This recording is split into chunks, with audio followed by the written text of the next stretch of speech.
Very special guest joining me today on the Exam Room podcast, brought to you by the Physicians Committee. She is the daughter of a gentleman who unfortunately perished from cancer. In the midst of his cancer journey, he had begun writing a book chronicling what he was doing to outlive projections. And boy, did he ever. And I'm so excited that his daughter is here with me today. She is the co author of Hope for the Hopeless: How One Man Fought the World's Deadliest Brain Tumor on His Terms and Won.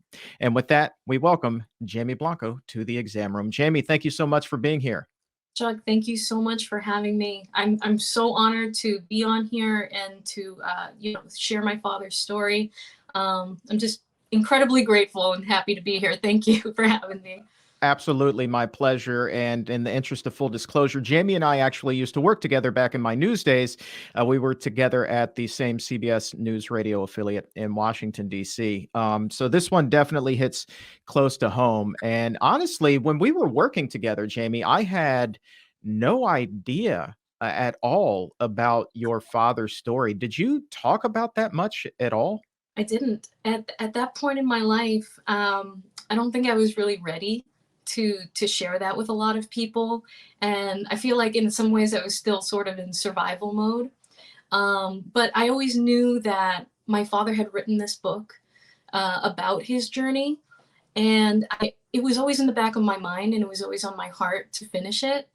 And it just so happened that, a few years after we worked together, when I moved up here to Boston and I had both of my kids, I was finally at a point in my life where I could really sit down and tackle this project, and bring his words to life. Well, let's go through the story because, man, it is a really, really, really powerful one. He calls it the world's deadliest brain tumor. What exactly was he diagnosed with? Sure.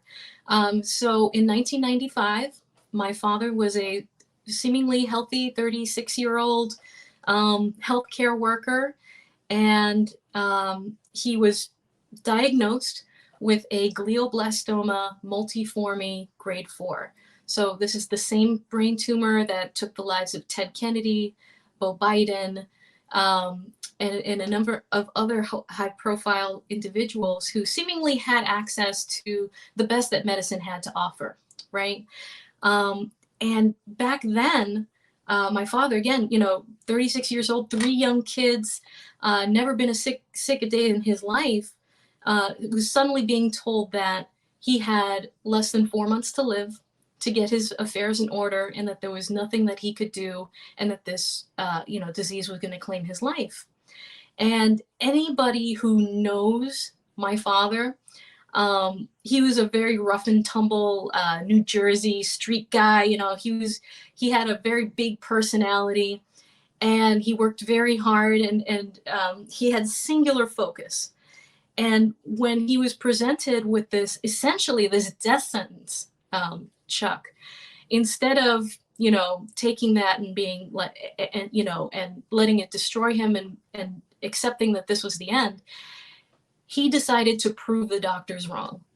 They told him that he would be dead within a matter of weeks, maybe a little bit longer if he did chemo and radiation. And unfortunately, at the time, he had some doctors that had very poor bedside manners, right? He asked to talk to other patients. He asked, very prying questions about chemo and radiation and their efficacy against this kind of brain tumor, against the glioblastoma. And, the answer is it doesn't help, that it's not really going to save his life or extend his life.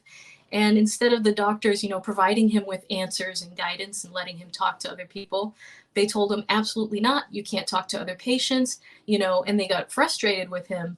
And when, when the doctors told him, no, you can't talk to other patients that have your diagnosis, my father asked him, why? Are they all dead?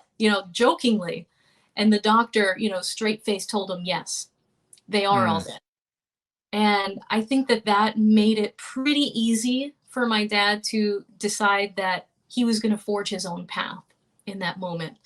And he went home and he started to educate himself about natural and holistic healing. My father, seemingly healthy guy, but not really diet wise. He'd never eaten a carrot in his life, honestly, never ever in his life. And he subsisted on, on junk food and fast food. He worked crazy, like 80-hour, 100-hour weeks. He wasn't taking care of his body. And, and growing up, he had been exposed to a lot of environmental toxins, growing up on the streets in New Jersey.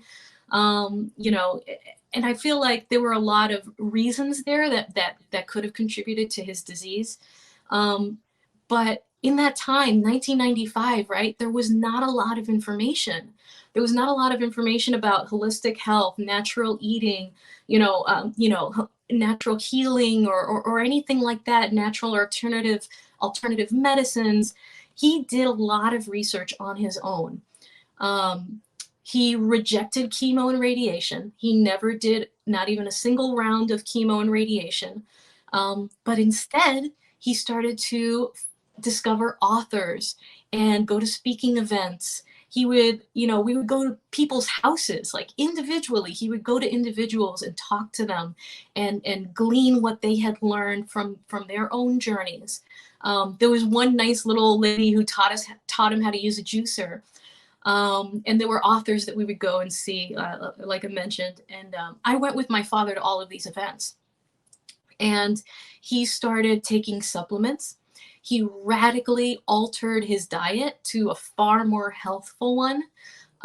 So between the nutrition, the supplements, he started practicing mental fortitude techniques like visualization, meditation, hypnosis, you name it. He tried it. And he also relied on his very deep and abiding faith in God, which I think, whether you're religious or not, I think it also played into the mental fortitude part. It's setting that mindset. It's creating that mindset, creating that focus. It's setting yourself up to receive, that miracle or that healing or that, that transformation within yourself. To take your body and to take your mind and to take your soul and take control of what is happening to you.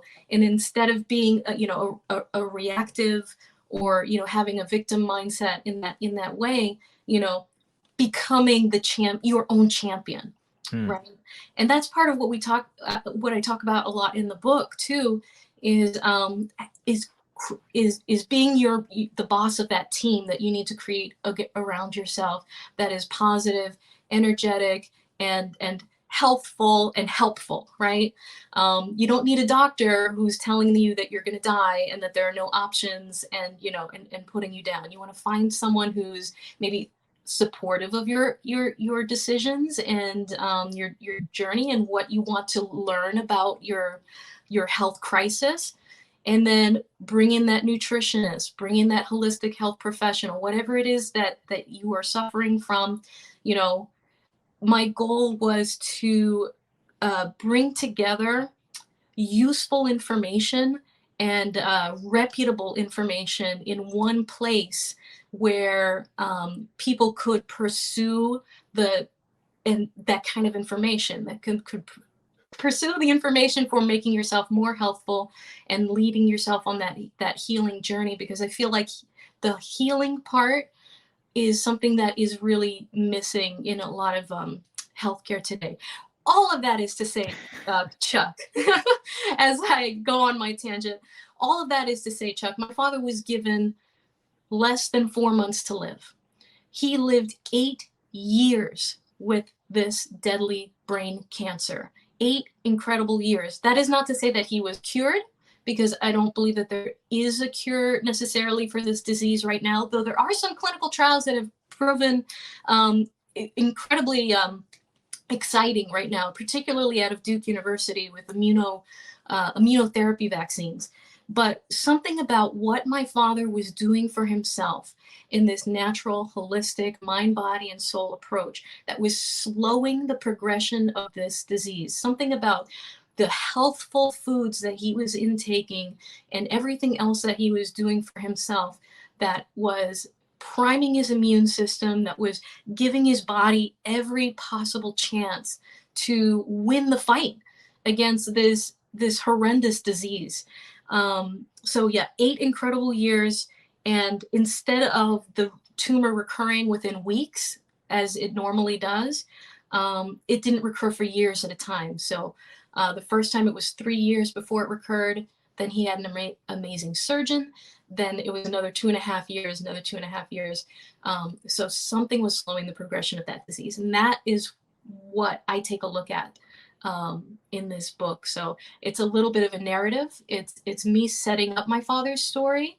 It's him in his own words, and then it's all of my research into the factors that I believe led to his longevity. And Chuck, you had shared with me that this disease, glioblastoma, has touched your life as well. That's 100% true. I hear your dad. I mean, he just outkicked the coverage. I mean, given weeks and he gets years. My grandfather was given a matter of months and only got a matter of weeks. The exact opposite outcome. And so I'm really grateful that you were able to have that time with him. And from the beginning, it sounds like he didn't really try to hide this from you. If he's taking you to all of these speaking events, like, you must have been very well aware of what was going on. We were, unfortunately, because there were side effects from the initial surgery and from the fact that he did have this tumor, the initial tumor.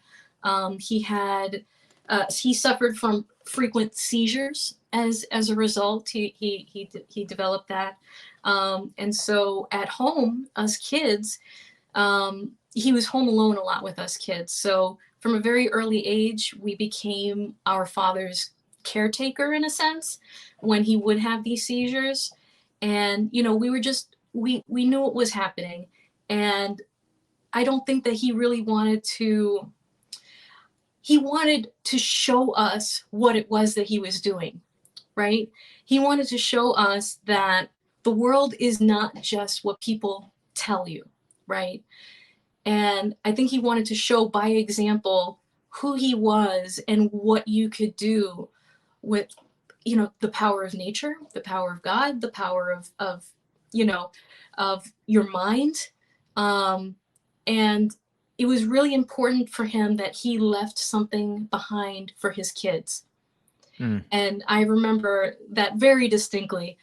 He was constantly trying to pass on those lessons and set that example, and he trying to be the best version of himself for us, while fighting this terrible thing that must have been really, really, really difficult for him, as a young father, not knowing if you're going to be there for your kids. And as you mentioned, like, I always knew this book existed, but after he did pass in 2003, he did eventually pass in 2003 after 8 years of battling this disease. And at the time of his passing, we didn't really know what to do with that book. I knew it existed. It was in a closet. It was something that my father had worked on day after day. And now he was also possibly dyslexic. And so reading and writing was also really, really difficult for him. And he was completely relentless. He never gave up. I saw him typing away day after day. Like I said, making phone calls, going to those speaking events and whatnot, and compiling everything that he learned and that he did for himself in this book. But he didn't get to finish it. And then I went and I was helping my family survive. And then I went away to college. I started my journalism career. And it wasn't until 15 years after his death, Chuck, that my mother rediscovered the book. And she found it in a closet and gave it to me. And at that time, I was an award-winning radio news producer. You and I won an Edward R. Murrow Award at WNEW when we were working there. And she gave the book to me. And I just wanted to show you real quick what it was that she found. Of course. So it was this big, giant, leather-bound trapper keeper thing with water damage all over it because it had been in a shed for a number of years and survived a couple of hurricanes and some flooding. We grew up in Florida. And inside were hundreds of pages of his original writing and pictures of his tumor. It says "Hope for the Hopeless" there.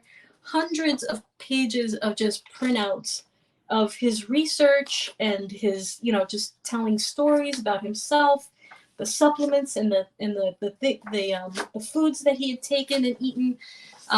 It was all here, just hundreds of pages in this binder, and there was no digital copy. Right? There was no digital copy. Mm. So when my mother gave it to me, I went to Kinko's and I had the entire thing scanned into the computer. And my husband helped me transfer it into a editable document. And that's where it started. That's where I started editing what he had written.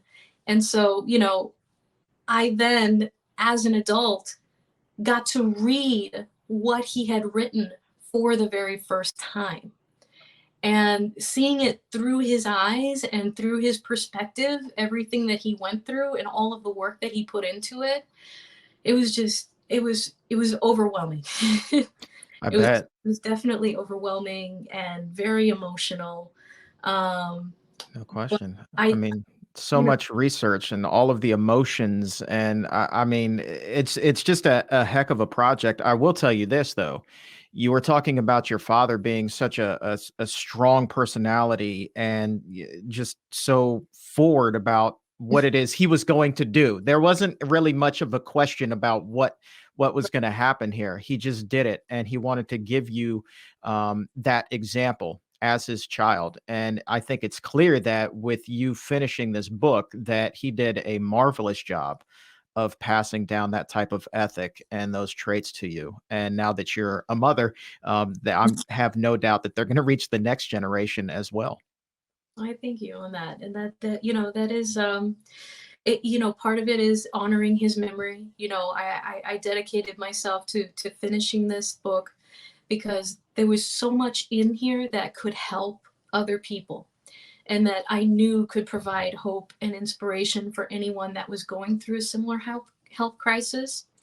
And there's so much new information too since that time, that I know that it's always, like I said earlier, it's always been on my heart and it's always been on my mind.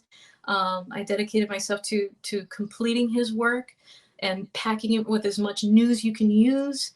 I created a free cancer resource which you can access on our website, hopeforthehopelessbook.com, that has tons of recommended reading and helpful websites. And it wasn't just, for him, but it was also a very cathartic thing for me to talk about, not only what my father went through, but what I went through as the child of a sick parent, and talking about, the importance of mental health for not only that sick person, but their entire family and the team of people that's supporting them, and how vital that part of it is, because I struggled, Chuck. I struggled mightily, um, you know, growing up. And I'm so grateful that I had his powerful example, but it was still a very traumatic and difficult thing to go through for the majority of your childhood. Mm. So I do touch on that as well. So, whether it's you or the person going through a health crisis or a family member, or whether you would like, just to read an inspirational story or learn how to be more healthful and help yourself prevent disease, I feel like there's something for everybody, in this story. And speaking of preventing disease and tackling it nutritionally, I was so grateful to have you in my life, Chuck. I reached out to you in the process of writing this book, and you provided me with the just incredible direction. And I feel like, together we were able to bring that nutritional side, um, to folks, to bring them the information that they need and the nutritional side, tackling chronic disease or cancers, which the exam room does just a phenomenal job of tackling on a regular basis. I talk about Dr. Neil Barnard, who you have on all the time, Dr. Christy Funk. And I just wanted to thank you for that too. So Chuck Carroll did help contribute to the nutritional part of this book, for which I'm grateful. I couldn't turn down that request. I mean, come on. One, you're my friend, and two, it's just such a powerful project. How could you not want to even be a small part of it? Um, it just, yeah, I was truly touched when you reached out. So you are more than welcome, and I would do it a million times over. Um, Question for you though. Let's shift the focus to your dad's diet. So he wasn't eating the healthiest diet. He gets the diagnosis. What kind of foods were kicked out of his diet? And I'm assuming he skewed more toward a plant forward, probably not an exclusively plant based diet at that point. But how did you notice his diet really shift? Okay. So the fast food was the first thing that get the boot, right? And he tried very hard. He tried very hard to eliminate the junk foods, the fast foods, getting rid of the cookies, the candy, the those sorts of things, and eating more homemade meals. And a lot of the way that he got that nutrition in, because he wasn't used to eating veggies and fruits and all of those healthful things, he turned to juicing became one of the tools that he used to get in as much of the nutrients that he felt that he needed. And like I said, he had a couple of books that helped guide him as far as which foods to use for which health goals. He also had the assistance of a naturopathic oncologist, Dr. Dante Ruscio out of New Jersey, who helped guide him as well. And he had my mother, who is a saint on earth, Chuck, who did all the juicing for him, right? Who helped mix and prepare and blend and juice and and it helped him reach his goals in that way, because the initial surgery left him weak and a little bit shaky and with some health challenges. So that's and he talks about that in the book. So just wanted to give a shout out to my mother, who I said is a saint on earth. But those are sort of the ways that that his diet transformed. So he was making these smoothies and juicing drinks every day, and he had kicked out the junk food and the fast food as much as he could in his own diet, right? Yeah. But no one's perfect, right, Chuck? Sometimes he would fall off the wagon a little bit and not feel well, and then hop back on. Yeah. And he started to notice a big difference between when he was, not eating those things and when he was, and his body just didn't feel good anymore, and it didn't help him anymore, so he didn't need it anymore, right? That's it. Look, that's exactly right. Geez Louise. And the funny thing is, we see all of this research and it focuses on the benefits of adding things to your diet. But I think that the benefit is just as large a lot of times by taking the stuff off of your plate. So it's like a gain by omission. I can tell you without a shadow of a doubt, even before I adopted an exclusively plant-based diet, just by taking fast food and fried food out of my diet, my health dramatically improved as well. And to this day, I still will not eat fast food or fried food or anything like that. And it has paid such huge dividends. With all of the research that you are doing specific to nutrition and the power that a clean, healthy diet can have on preventing disease, what surprised you the most? I think what surprised me the most was how important fiber is. you know, I didn't really give it that much thought before. It's like, yeah, it helps you go, like what, but it's not only that. fiber, it plays a tremendous role in not only, cleansing your body of toxins and getting those things out that we don't want in there, but it's balancing hormones.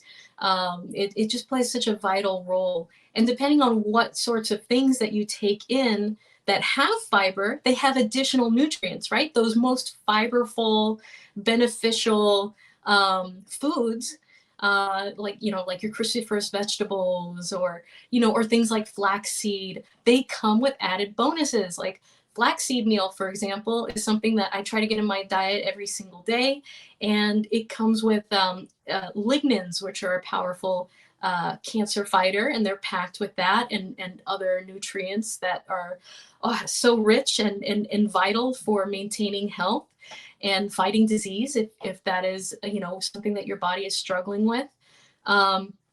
So things like that were particularly about fibers. What surprised me the most is and just learning about how the more colorful, the more biodiverse, the more good stuff it is for your body. So you want to get the like a colorful diet is beneficial as well. And I've just learned so much by watching Dr. Neil Barnard and him talking about reversing diabetes, Dr. Christy Funk and her talking about breast cancer and reversing breast cancer, and the role that hormones and balancing hormones play in that kind of cancer in particular. So there's just so much to unpack. There's so much to know. And, one thing that my father believed, Chuck, is that everything that we need to be healthy, everything that we need to heal is here on earth, is provided for us, is in nature. And I think that the more that we do research, the more that we find that is true. And it's just wonderful to see that that there is more of that now, because back in the 90s and the early 2000s, doctors didn't necessarily want to work with nutritionists or naturopathic professionals, or weren't in support of having alternative or supplementary